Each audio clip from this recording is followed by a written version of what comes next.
आप सभी लोग जानते हो कि आज हम लोग हाई स्कूल परीक्षा 2024 में हाई स्कूल परीक्षा 2024 में जो भी इंपॉर्टेंट क्वेश्चन है वो लेकर आए हुए हैं।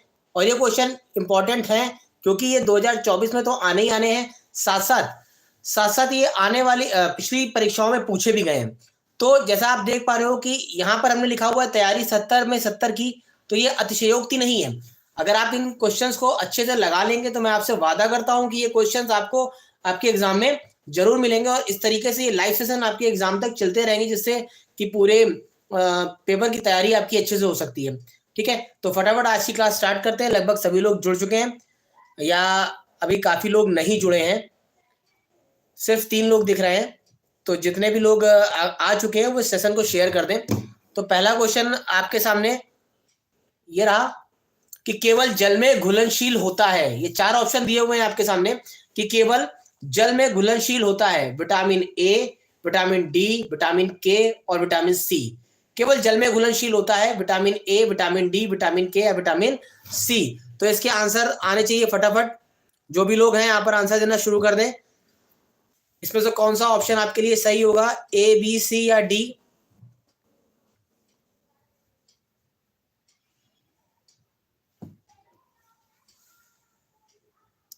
आंसर आना शुरू हो जाए, फटाफट आंसर करिए आप लोग।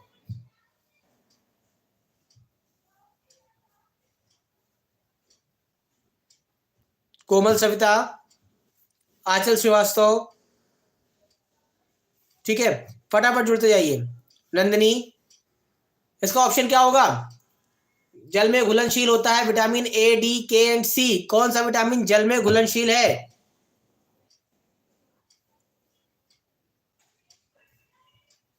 किसी के आंसर नहीं आ रहा है, चलिए कोई बात नहीं। जल में घुलनशील विटामिन जो है बेटा वो है विटामिन सी। क्या है? विटामिन सी, क्योंकि हमको पता है विटामिन बी और सी, विटामिन बी और विटामिन सी ये तो ऐसे विटामिन है जो जल में घुलनशील होते हैं। ठीक है, ये तो जल में घुलनशील विटामिन कौन सा होगा? Vitamin C. इसका ऑप्शन नंबर डी एकदम राइट आंसर होगा। नेक्स्ट क्वेश्चन के लिए हम लोग आगे बढ़ेंगे।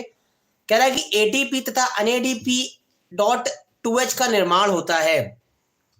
एटीपी तथा एनएडीपी डॉट 2H का निर्माण होता है। इसके लिए ऑप्शन कौन सा आएगा आपका? 4 ऑप्शन दिए हुए हैं, माइटोकॉन्ड्रिया में, क्लोरोप्लास्ट में, पराक्सीसोम्स में और लाइसोसोम्स में।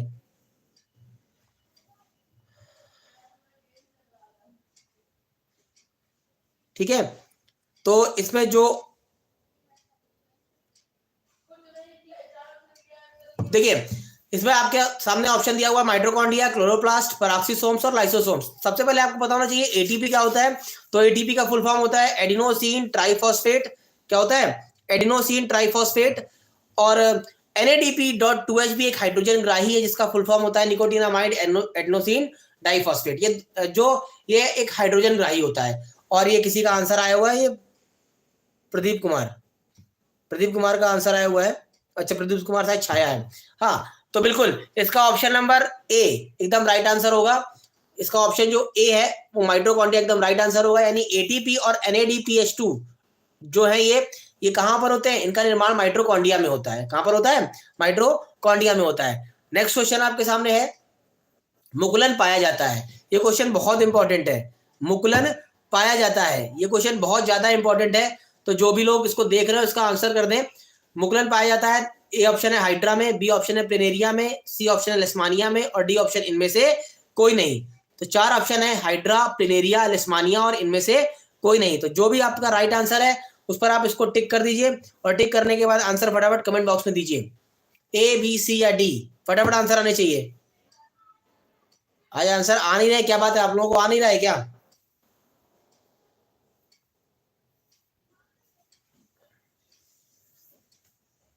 चलिए, तो इसका अब जो मुकुलन है, मुकुलन ईस्ट में होता है और हाइड्रा में होता है। मुकुलन क्या होता है? मोस्टली ईस्ट और हाइड्रा में होता है। तो इसका जो ऑप्शन नंबर ए है, ऑप्शन नंबर ए के साथ जाएंगे। हाइड्रा, हाइड्रा में क्या होता है? मुकुलन पाया जाता है। ठीक है, हाइड्रा में क्या होता है? मुकुलन पाया जाता है। नेक्स्ट क्वेश्चन आपके सामने है, नेक्स्ट क्वेश्चन आपके सामने है कि केवल न्यूक्लिक अम्ल तथा प्रोटीन के बने होते हैं। केवल न्यूक्लिक अम्ल व प्रोटीन के बने होते हैं। केवल न्यूक्लिक अम्ल व प्रोटीन के बने होते हैं। ऑप्शन दिया हुआ है, ए जीवाणु, बी क्लोरोप्लास्ट, सी विषाणु या डी प्रयांस। A B C D 4 option है, जीवाणु, क्लोरोप्लास्ट, विषाणु या प्रयांस।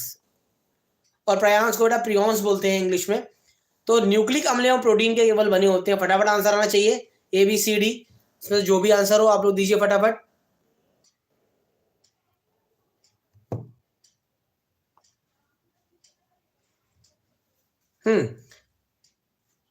तो इसका आंसर आएगा विषाणु।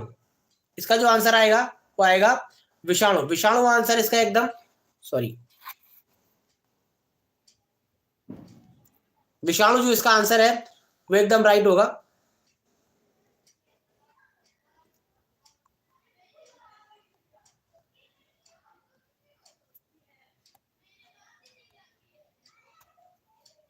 विषाणु पर जा सकते हैं।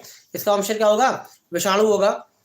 कृष्णा, आई एम रिया, ठीक है रिया, ऑप्शन देते चलो, तुम लोग लेट बहुत हो। आंचल श्रीवास्तव, ए ऑप्शन आ रहा है। नहीं बेटा, आंचल ए नहीं होगा इसका ऑप्शन विषाणु होगा। जो वायरस होते हैं वो न्यूक्लिक अम्ल व प्रोटीन के बने होते हैं। वायरस क्या होते हैं, न्यूक्लिक अम्ल व प्रोटीन के बने होते हैं। तेजी से सभी लोग जुड़ते जाइए, तेजी से जुड़ते जाइए।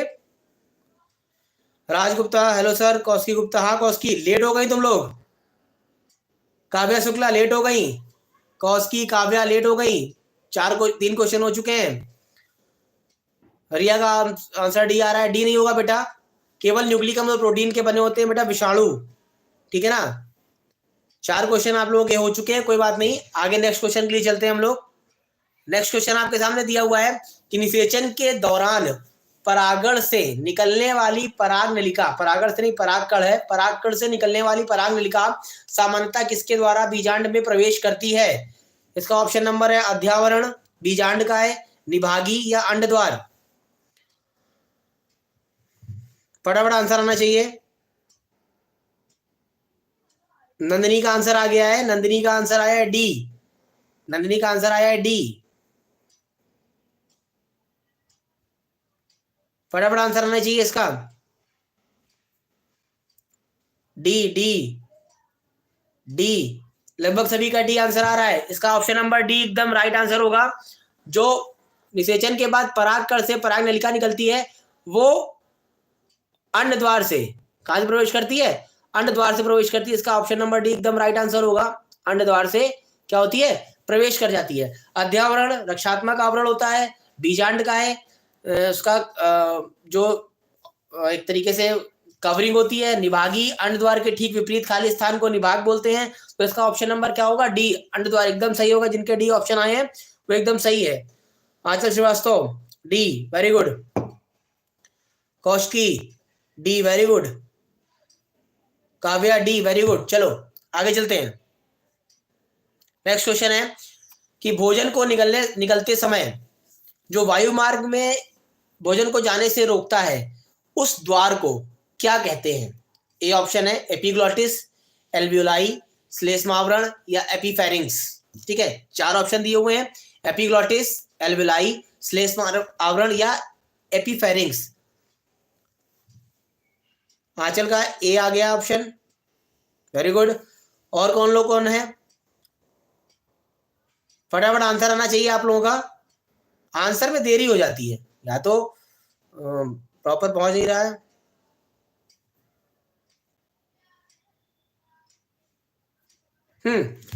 तो इसका 6 नंबर का जो ऑप्शन होगा, 6 नंबर का ऑप्शन ए इसका एकदम राइट आंसर होगा। 6 नंबर के ए ऑप्शन को राइट कर लेंगे। एपिग्लॉटिस बोलते हैं। ये एपिग्लॉटिस क्या होता है, एक तरीके का ढक्कन होता है जो खाने को निगलते समय वायु मार्ग में जाने से रोकता है। जब ये खाना वायु मार्ग में नहीं जाता है तो ये भोजन नली से होते हुए आमाशय में पहुंचता है। जब कभी कभार क्या होता है कि हम लोग खाना खाते समय बोलते हैं या किसी कारण से ये जो एपिग्लॉटिस ओपन हो जाता है तो हमारा कुछ फूड पार्टिकल कहाँ पहुंच जाता है, वायु मार्ग में पहुंच जाता है और हमें तेज खांसी आना शुरू हो जाती है। ठीक है ना। नंदिनी का ये ऑप्शन आया है। ठीक है नंदिनी, नेक्स्ट क्वेश्चन के लिए तैयार हो जाइए आप लोग।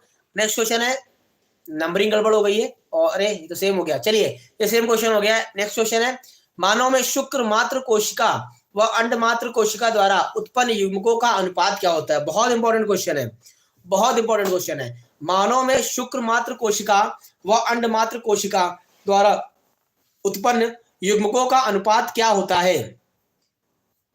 यानी शुक्र मात्र कोशिका और अंडमात्र कोशिका द्वारा जो उत्पन्न युग्मक होते हैं उनका अनुपात क्या होता है? फटाफट आंसर आना चाहिए। ए 1:1, बी 1:3, सी 1:4 और D 4:1। A option Krishna, A option आया हुआ है। और कोई है? आंचल ए, वेरी गुड। कौस्की ए, ठीक है, बढ़िया। और कोई है? चलिए, तो जो इसका आंसर होगा वो बेटा 1:1 होगा, क्योंकि हमें पता है कि 23 पेयर क्रोमोसोम्स जो होते हैं वो शुक्राणु में होते हैं और 23 पेयर जो क्रोमोसोम्स होते हैं वो अंडाणु में होते हैं, इसलिए जिनका अनुपात होगा वो 1:1 होगा। इससे एक मतलब इसका फर्स्ट ऑप्शन के साथ जा सकते हैं हम लोग। अच्छा श्रीवास्तव, सी नहीं होगा बेटा, 1:1 होगा। चलिए नेक्स्ट क्वेश्चन। पुरुष में लिंग गुणसूत्र होता है, ये बहुत हलवा क्वेश्चन है, ये बहुत ही ज्यादा हलवा क्वेश्चन है कि पुरुष में लिंग गुणसूत्र होता है। फटाफट इसका आंसर आना चाहिए। पुरुष में लिंग गुणसूत्र होता है, option A B C D, X Y, X X, Y और एक्स।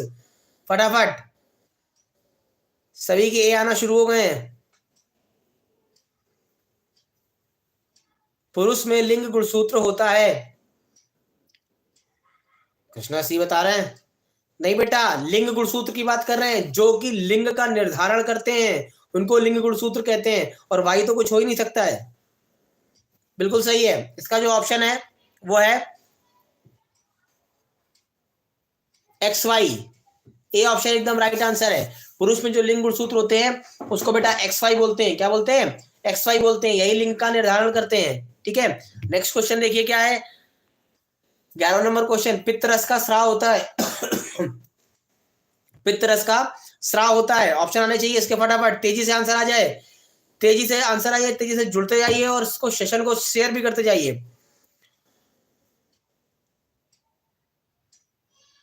नहीं बेटा, तुम तीसरे नंबर का आंसर दे रही हो, तीसरा नहीं है। बी बी, बिल्कुल। पित्तरस का स्राव कहां से होता है?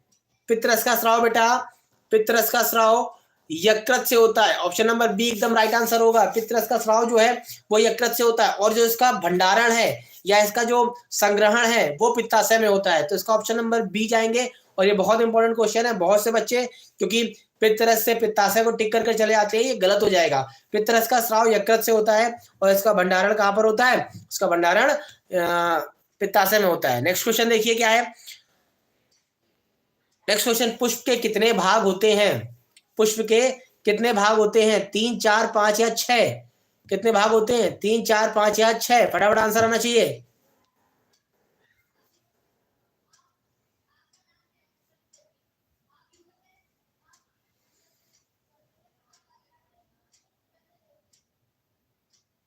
चलिए, तो पुष्प के 4 भाग होते हैं। पुष्प के मुख्य क्या होते हैं? 4 भाग होते हैं। इसका ऑप्शन नंबर बी एकदम राइट आंसर होगा। और जो 4 भाग हैं वो हैं बादलपुंज, दलपुंज, पुमंग और जायांग। बादलपुंज, दलपुंज, पुमंग और जायांग। नेक्स्ट क्वेश्चन देखिए क्या आपके सामने बोला। अलैंगिक जनन मुकुलन द्वारा होता है। अलैंगिक जनन मुकुलन द्वारा होता है। नेक्स्ट क्वेश्चन देखिए क्या है। अलैंगिक जनन मुकुलन द्वारा होता है अमीबा में, ईस्ट में, प्लाज्मोडियम में और लेशमानिया में। अमीबा में, ईस्ट में, प्लाज्मोडियम और लेशमानिया में। फटाफट आंसर आना चाहिए इसके। बी। कुछ ही बच्चे हैं जो बहुत सजग हैं। देखिए होता क्या है कि जब भी आप कोई लाइव क्लास लेते हैं या कोई इंपॉर्टेंट क्वेश्चन लेते हैं तो उन क्लास को पूरा लीजिए, अंत तक देखिए। ये क्वेश्चन ऐसे हैं जो आपके आगामी एग्जाम में आने की संभावना जिनकी 100% है, साथ साथ ये पिछले एग्जाम में पूछे भी जा चुके हैं। तो फटाफट आंसर करिए और जुड़ते रहिए। हाँ बी, इसका ऑप्शन नंबर बी आएगा, बिल्कुल सही है। ईस्ट और हाइड्रा में जो मुकुलन द्वारा ही क्या होता है? ईस्ट और हाइड्रा में मुकुलन द्वारा ही जनन होता है। ईस्ट और हाइड्रा में मुकुलन द्वारा जनन होता है, इसलिए इसका जो ऑप्शन नंबर बी है, बी यानी ईस्ट एकदम राइट आंसर होगा। ठीक है, नेक्स्ट क्वेश्चन की बात करते हैं। नेक्स्ट क्वेश्चन आपके सामने, पृथक कर्ण का नियम प्रस्तुत किया था। बहुत ही ज्यादा हलवा क्वेश्चन है। पृथक कर्ण का नियम प्रस्तुत किया था और गरम हलवा सर्दियों में आराम से खा लीजिए आप। Charles Darwin, Hugo day Vries, Gregor John Mendel and Robert Hooke. 4 option है, सी। और ये 2 बच्चे हैं, एक कॉस्की और एक काव्या। ये 2 बच्चे हैं जो सिर्फ लगातार से जुड़े हुए हैं, बाकी सब सो गए, ठंड मना रहे हैं। Very good. तो इसका जो ऑप्शन नंबर क्या आएगा, इसका ऑप्शन नंबर डी एकदम राइट आंसर हो जाएगा। ऑप्शन सॉरी गलत हो गया, ऑप्शन नंबर इसका जो सी है, ग्रेगर जॉन मेंडल, इसका option number C Gregor John Mendel एकदम राइट आंसर हो जाएगा। ग्रेगर जॉन मेंडल ने क्या किया था, मेंडल के नियम प्रस्तुत किए थे, जो कि पृथक्करण का नियम है, प्रभाविता का नियम है और स्वतंत्र अभ्युवन का नियम है। यानी पहला प्रभाविता का नियम है, दूसरा पृथक्करण का नियम है, तीसरा स्वतंत्र अभ्युवन का नियम है। नेक्स्ट क्वेश्चन देखिए क्या है आपके सामने। नेक्स्ट क्वेश्चन है कि केवल प्रोटीन के बने होते हैं, केवल प्रोटीन के बने होते हैं। 2 क्वेश्चन बहुत अच्छे थे, एक जो न्यूक्लिक अम्ल प्रोटीन के बने होते हैं और ये इसमें केवल प्रोटीन के बने होते हैं। तो फटाफट आंसर आना चाहिए, केवल प्रोटीन के बने होते हैं।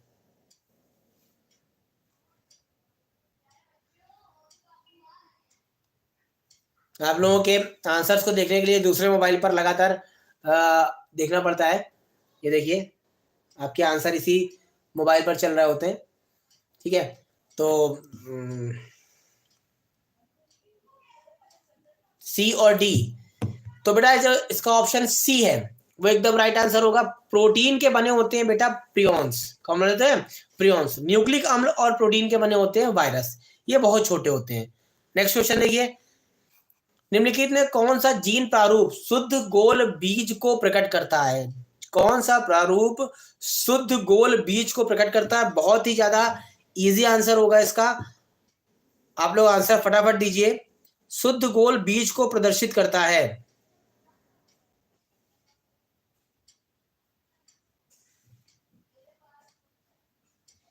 सी।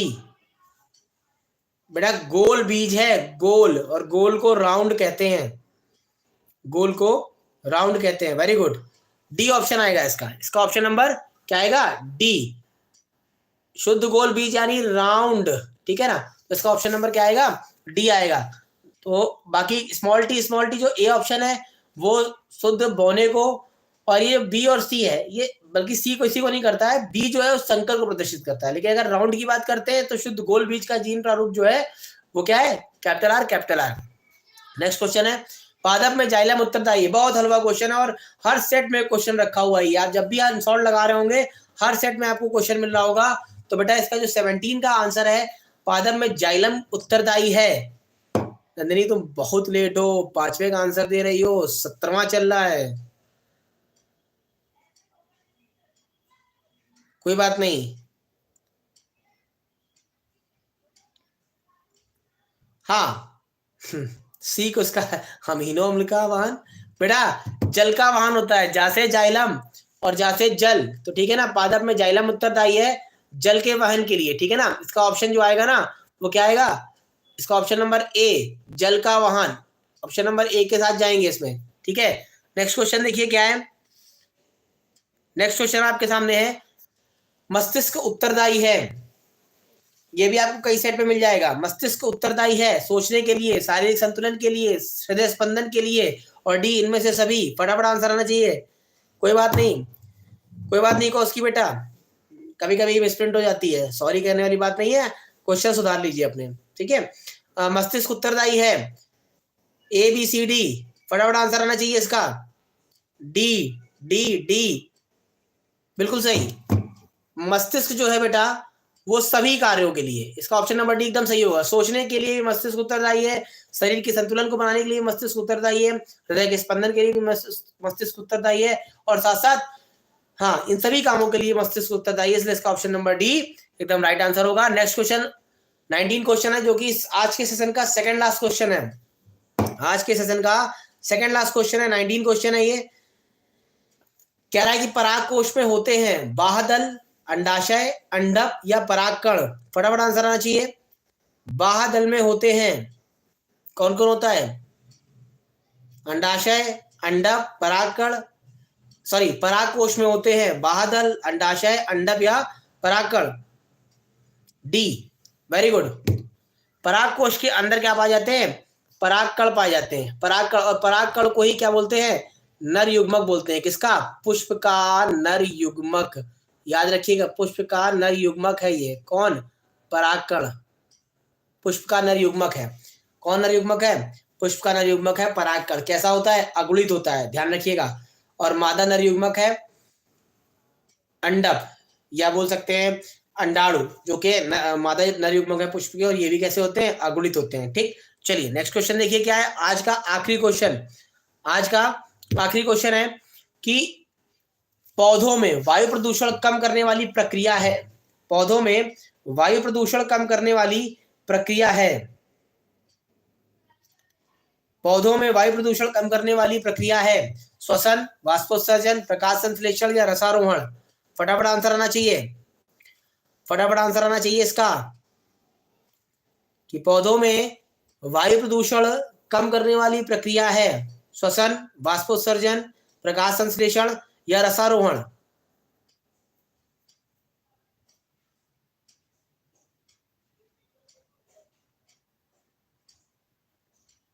ठीक है बेटा, तो इसका जो आंसर है, इसका आंसर है प्रकाश संश्लेषण। क्या है? प्रकाश संश्लेषण। क्योंकि वायु प्रदूषण क्या होता है? वायु में प्रदूषण होता है, CO2 की उपस्थिति होती है, और प्रकाश संश्लेषण में हरे पौधे क्या होते हैं? CO2 ग्रहण करते हैं। डी ऑप्शन कौन दे रहा है? नहीं बेटा, डी ऑप्शन नहीं है। CO2 ग्रहण कर लेते हैं, और जिससे क्या होता है? वायु प्रदूषण कम हो जाता है। तो इसका 20वें का जो ऑप्शन नंबर सी, प्रकाश संश्लेषण, एकदम राइट आंसर होगा। इस तरीके से आज के 20 क्वेश्चन पूरे हो चुके हैं, और लगातार इन क्वेश्चंस का आप रिवीजन करते रहिए। जो भी मैंने लाइव क्लासेस ली हैं, इन क्वेश्चंस को रिवीजन करते रहिए। और साथ साथ इसके डिस्क्रिप्शन में, चैनल के डिस्क्रिप्शन में एक टेलीग्राम लिंक दिया हुआ है, उसको आप क्लिक कर लेंगे तो आपको इन क्वेश्चंस की PDF मिल जाएगी। अब तक जितने भी क्वेश्चंस कराए हैं उनकी PDF मिल जाएगी। उन PDF को भी आप आराम से घर पर सॉल्व कर सकते हैं। और इसी तरीके से क्या होगा कि आपको क्वेश्चंस मिलते रहेंगे, लाइव क्लासेस मिलती रहेंगी। लेकिन आप सभी लोगों को लाइव क्लास ज्वाइन करनी पड़ेगी। अगर आप क्लासेस ज्वाइन नहीं करेंगे, अटेंड नहीं करेंगे, तो आप किसी तरीके से कोई आपको लाभ नहीं मिलेगा। अब कुछ 2-4 बच्चे हैं जो इस तरह लगातार लाइव क्लास ले रहे हैं मेरी, तो उनको बहुत बहुत आशीर्वाद है। और मैं वादा करता हूं आपसे और सभी लोगों से जो इस वीडियो को रिकॉर्डिंग मोड पे भी देखेंगे, किसी कारणवश नहीं ले सकते हैं, तो अगर इसको रिकॉर्डिंग मोड पे भी देखेंगे, तो मैं आपसे वादा करता हूं कि आने वाले समय में जो आप एग्जाम देने जाएंगे, इन्हीं क्वेश्चन से आपको क्वेश्चन मिलेंगे। ये 100% सत्य है। तो तब तक के लिए आप लोग स्वस्थ रहें, मस्त रहें, अच्छे से खाए पिए और जम के पढ़ाई करें, क्योंकि अब से मात्र 22 या 25 दिन बचे हुए हैं। तो जमकर पढ़ाई करें, अच्छे से रिवीजन करें, और कोई समस्या हो बायोलॉजी से रिलेटेड तो आप हमें जरूर बताएं, चाहे ऑफलाइन हो चाहे ऑनलाइन हो, आप हमसे जरूर डिस्कस करें। तब तक के लिए धन्यवाद, गुड नाइट, और अपना सभी लोग ध्यान रखें।